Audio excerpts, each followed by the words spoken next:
All right, well, the main event, Brian, we finally come to it. The main event was next for the AEW World Heavyweight Championship. Swerve Strickland with Prince Nana versus Dick the Boozer with Marina Shafir.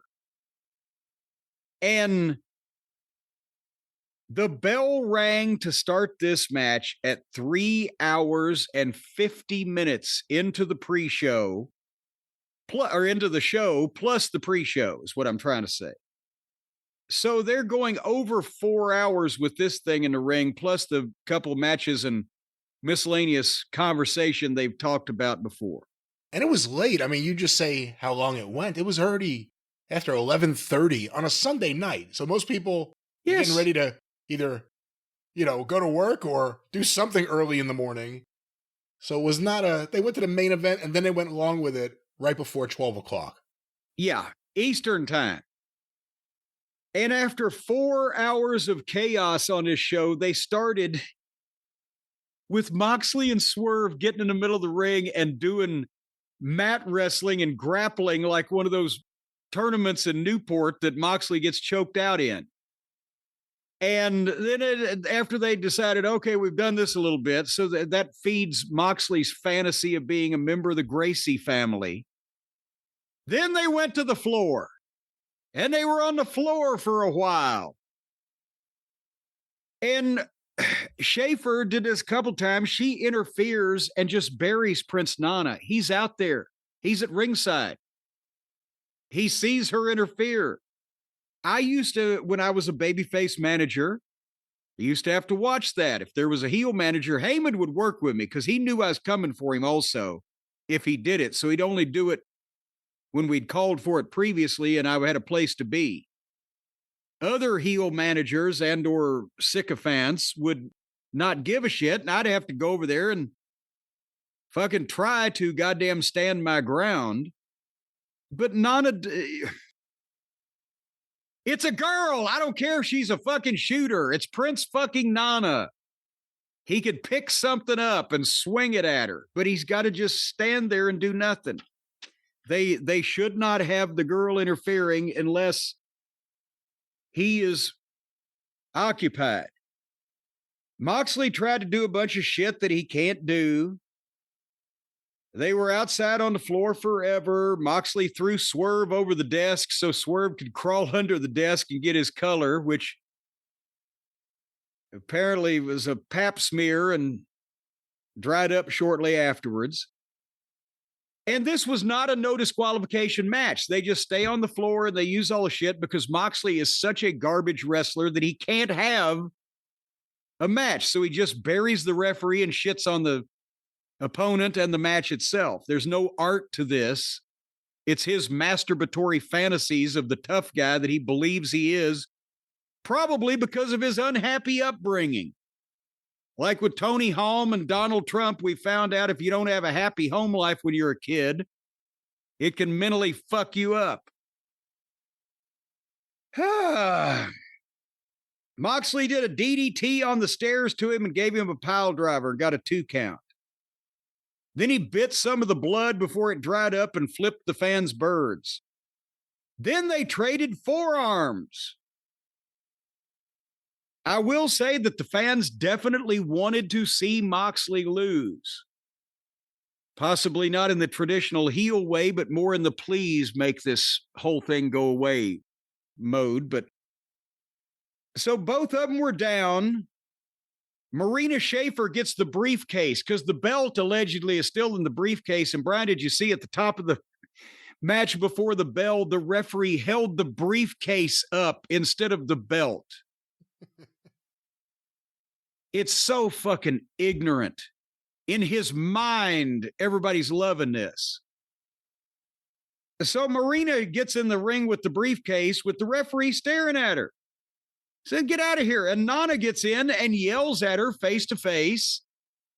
And then for no reason at all, turns his back and she hits him across the back with the briefcase, which looked like shit, but he went down. And then she just kicked him out of the ring. I'm sorry, but if this was a real fucking life situation, one of these guys would go up and punch Marina Shafir in the fucking mouth. So if you don't want to bury your baby faces for not just going up and punching this fucking bitch in the mouth, don't keep setting shit up where she just, with total, abandonment of any consequences, just goes and does shit to people and nobody stands up to her. What's a word I'm searching for? Impunity. She just does shit with impunity and none of the guys. Anyway, she kicks Nana out of the ring while the referee watches all this and does nothing. And then Moxley is going to jump up and give an RKO to Swerve, but Swerve moves, and now Moxley RKOs his own girl by accident. And then... he's hit 2 girls in 1 week. Yes, because it's by accident, so that don't count. And then Swerve hits the double arm DDT, gets a 2 count. And then Moxley pushes Swerve off the top rope to the floor and goes out and pulls out a ladder. And again, is this no DQ? They never even said that. This is just a title match. Moxley picks Swerve up that he's just taken a bump off the top rope to the floor. He's supposed to be unconscious. And he drags Swerve to the ladder and pushes Swerve up the ladder. He is making an unconscious man climb a ladder against his will. And Swerve is doing it. He's so dizzy that he doesn't know that he's climbing a ladder. I don't know why the ladder was there. It was under the ring. It's always got to be under the ring. And then Moxley goes around and climbs the opposite. So Swerve is sleep climbing the ladder. And Moxley climbs up the other side. And the whole reason for that was so that they can tease the superplex off the god. They've thought of a spot. How do we get there?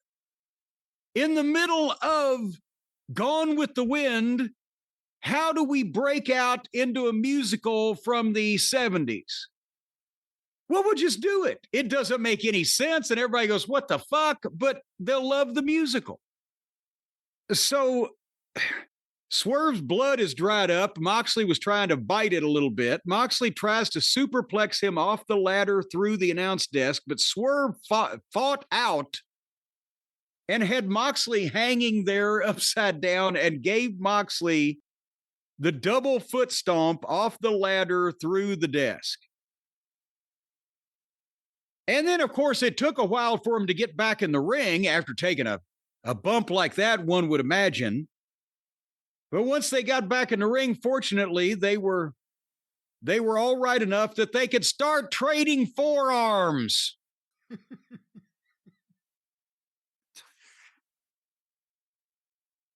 And then Moxley got a chair with the referee in the ring and threw it at Swerve, but Swerve moved. Swerve, I'll tell you, aptly named fellow. He gets out of the way of all this stuff. He moved out of the way, and Moxley crowned the referee over the fucking head with the chair.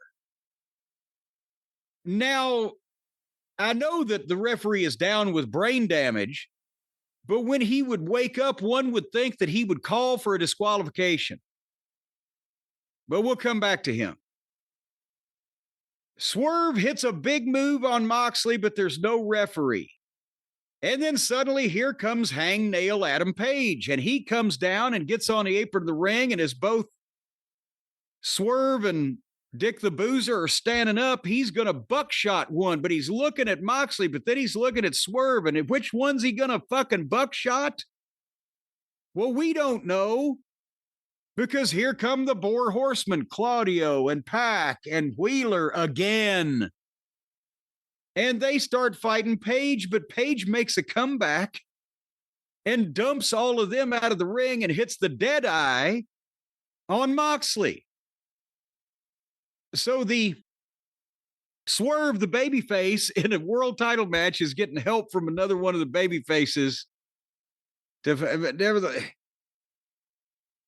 So Page dead eyes Moxley, But then here comes Samoa Joe and Hook and Shapoopy to fight the Stooges, and then all of them fight off. Whereas Swerve turns around and hits Moxley with a chair and then goes up to the top rope, and Moxley sits up and is looking at Swerve on the top rope, and Swerve is getting his balance and he's milking it. And he's seeing if the people are going to cheer as he stands up, and the whole time Moxley is sitting up, staring at him, not making any effort to move. And then the double stomp. Boom. If only he could have gotten out of the way in time. And at that point, the lights go out. And when the lights come back on, there in the middle of the ring are Maddie and Nikki. The Buckaroos have returned from the land of Lilliput. And they're holding Swerve's hands, and they give him that shitty little double knee lift that they do. This is a guy who has survived leaping pile drivers, falls through furniture, DDTs on stairs, being skewered with fucking hypodermic needles, but this shitty little phony fucking knee lift from these two little street urchins. Boom, he's down and he's out. And they get out of the ring, and Moxley covers him 1, 2, 3. 30 minutes of this nonsense, bell to bell, as I said, not even with entrances, to get to this point. And the Buckaroos come back and apparently are now mad at Tony Khan again because, remember, they beat up their boss, even though they're EVPs, because they wanted to take over the company. But then Moxley came in and he wanted to take over the company, and they ran out because they were scared he's going to beat them up, and they feared for their life, and they left for 6 months. But now they've come back to help Moxley take over the company that they are part runners of, along with their former partner, Tony Khan, who they have taken for an incredible amount of money. Your thoughts, oh great Brian Lass. Oh, the match sucked. The match was so bad. The Moxley matches are bad, and I think the people really hate him. He has exhausted their fan base, and they wanted a title change here. You could have said that about a few matches on the show, but definitely here. And I think there's a lot of stuff people put up with in this match, thinking, tonight's the night we're going to get the title change. Instead, you got another pay-per-view ending deflating their fan base. You can't be excited about the Bucks coming back as heels, where previously as heels, they drove away the audience. That ain't going to work. On top of the Moxley stuff continuing for another few months. And now, if they're in cahoots, Moxley drove people away from the television. The Bucks drove people away from the television. Put them together. People are going to start taking their TVs in for a refund at Best Buy. Yeah, you know, it's one of these things, like you said earlier. Tony Khan thinks he knows best. And that means doubling down on the worst booking stuff he has, which is anything with the Death Riders. And the fact that Moxley was going to win, I thought was kind of telegraphed by the fact that the other Death Riders won the 6-man match. I didn't think they were going to... I thought if they lost that match, Moxley was going to lose. That was, for whatever reason, that was my thought. Well, but remember we said that Swerve wasn't going to win this anyway when we previewed this thing, because it's not like... I mean, everybody is more than past ready for Moxley to lose the belt and this whole thing to go away, but they hadn't, in their universe of logic, built this match up as the climactic point that would be suitable to put an end to this thing that they put all this fucking time in. They're stuck with this shit, just like they're stuck with everybody else on this card in the positions that they are in, with nobody to wrestle and nothing interesting to do, because it's just a confused mess of indie dream matches. I have a dream match. Young Bucks versus Hurt Syndicate. That is my dream match right now. Let me just say that for the rest of the year. That's the Let match I me wanna just see. say that I don't think you're ever going to see that match. I don't think those worlds will coexist anywhere on this television programming. And, maybe because we've said that now, specifically, we've said that they'll try, but otherwise, I don't think the Buckaroos want any part of trying to foist their silliness on three men that could break them like grandma's buttermilk biscuits with a twinkling of an eye and a snap of a finger, and aren't going to, as Lou Thez used to say, brook any of their nonsense.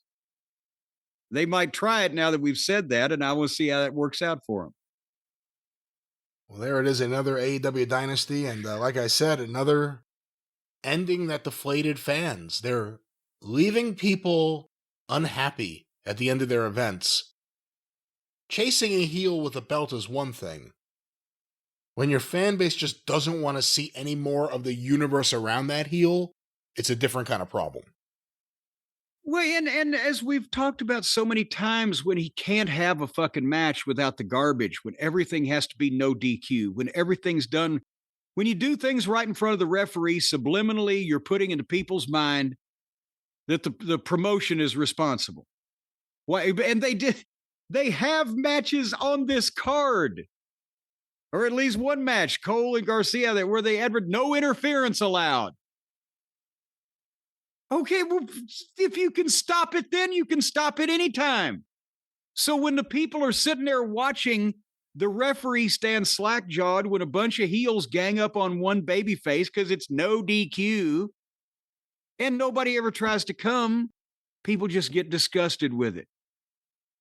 It's the disgusting heat is the heat that causes people to go away and not come back and not buy tickets. And it's not, disgusting heat doesn't get the name from people being disgusted because someone farted in someone else's face or they threw feces at each other. That kind of disgusting.